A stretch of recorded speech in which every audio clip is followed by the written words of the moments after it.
The 7th episode of Andor, titled Announcement, is out, and damn, this show is good. This episode shows the aftermath of the big heist. Tensions run high in this episode as everyone is rushing to pick sides, and we see that the rebellion means business and wants to fight fire with fire. But how does this episode stack up against the rest? If you're new to the channel, make sure to hit that subscribe button and hit that notification bell so you never miss out on all new reviews I put out weekly here at Off the Cover. And without further ado, on to the video. Cyril, who had been absent in the prior episode, opens up this episode at home with his mother. His uncle managed to pull a few strings together to get him a job, and his mother is worried that her son's appearance might reflect poorly on her. Way to make it about you, Mom! Despite the mess on Ferrix, Cyril manages to secure a job pushing paper in a meaningless job to which he's not very enthused. Back on Coruscant, Mon Mothma makes a pit stop by Luthen's shop to accuse him of being the mastermind behind the heist on Aldhani. This was one of my favorite scenes in the episode. It finally starts to reveal the dirty underbelly of starting a rebellion against an overbearing empire. My favorite line of the episode came during this scene when Luthen tells Mon Mothma that there's no rules going forward, and if she's unwilling to risk her conscience, she should surrender now.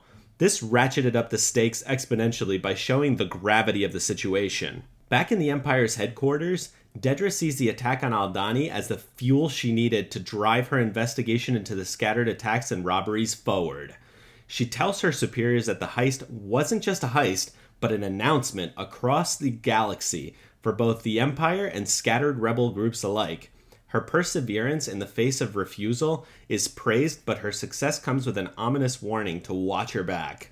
Luthen's concierge, Clea, is shown to be just as involved in turning the wheel of rebellion as he is. But here we see her getting down to business as she makes her way through the halls of Coruscant to meet up with a cleaned up Vel.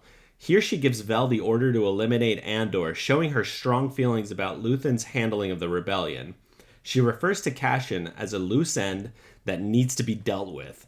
Cassian can't seem to win. The Empire wants him dead, and now the rebellion wants him dead. The episode underscores just how much of an ensemble the show is. Thankfully, its title character does play a larger part in the second half of the episode when he returns to visit Marva to convince her to run away with him.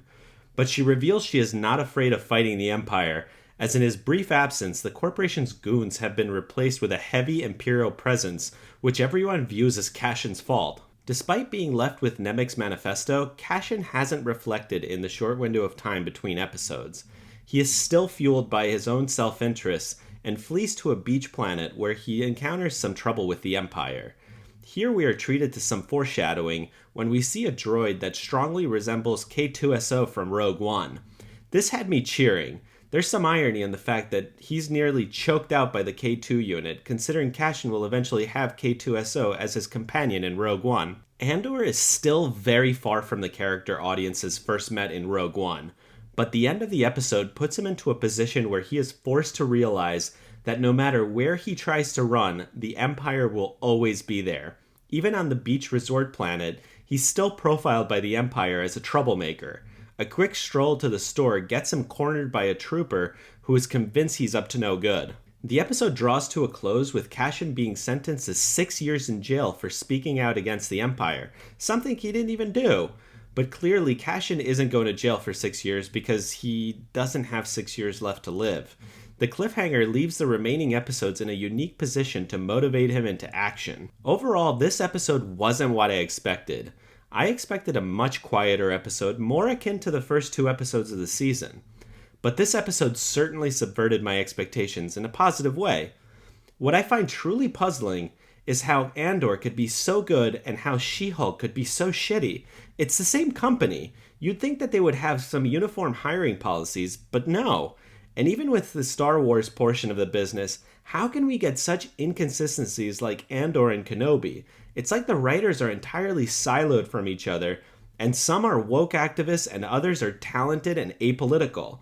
It's really puzzling, but all I can really do is keep watching Andor because it's good.